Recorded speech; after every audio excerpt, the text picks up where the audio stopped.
Me to give a tribute to my dad, and that was last night around midnight. So I had to write a few thoughts down. Can you guys hear me okay? Okay. So just forgive me if it's a little scripted, but I wanted to get my thoughts in order here, okay? So I'm one of the few people who have had the privilege of knowing my dad my whole life.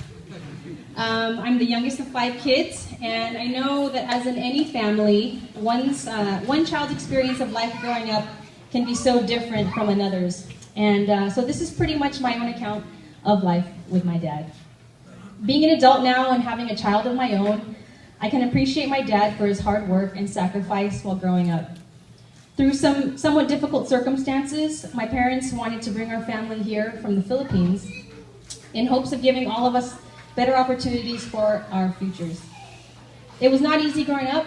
We didn't have a lot, but I don't ever recall not having food on the table or clothes on my back, and so for that I'm very grateful. Truly, their bringing us here from the Philippines gave us many opportunities we wouldn't have had otherwise. I mean, I got to marry a white guy and have the most adorable little mixed kid ever. So thanks, Dad. You know, my dad wouldn't claim to be the best or perfect dad. In fact, I think he gives a lot of credit to my mom for raising us. That's another thing that I admire about my dad. He can admit his faults and has learned over the years not to judge other people. My dad can be a little much sometimes, like way too overprotective, like my Tita Jean said, and paranoid, especially because he watches the news a lot, which can be depressing because of all the crazy things that happen around. But that just goes to show how much he cares about his family so much. I guess the most meaningful memories I have are the ones we are creating here and now.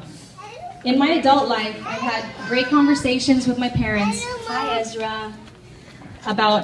With my parents about life, death, our faith in Christ, while also recollecting the past and thinking about the future. In the past few years, my dad's health has declined. He's getting weaker, requiring more oxygen supplementation, and doesn't have the same kind of energy he used to. I'm sure it frustrates him that he can't interact with his grandkids like before, or that it takes so much energy out of him to simply walk from one room to another. But even then, my dad can still cook the best Filipino comfort food for us. He can still drive my mom around. And just his presence with us is something I don't ever want to take for granted. Dad, I know life hasn't been easy for you. And as you get older, having to rely on other people to help you isn't something you would have wanted for yourself.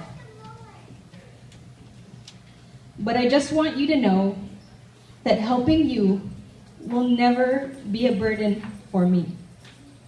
As long as you are here with us, life is full.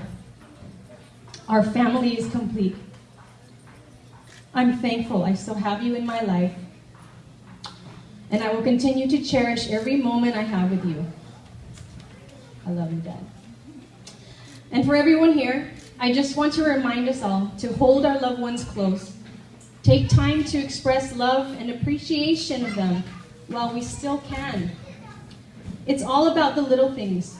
Don't get too caught up with the busyness of life that we forget what matters most, our relationships. Let's do everything we can to live life to the fullest by being intentional and caring for the people God has put in our lives. Life is just too precious not to. And so I'm so happy and so thankful that today we get to celebrate my dad and to tell him how much he means to us rather than waiting for it to be too late.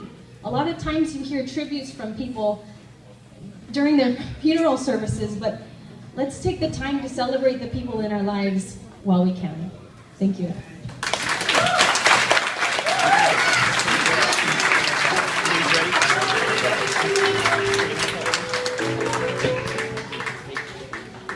And now we have a special piano recital from one of Dad's granddaughters, Paige Mansad.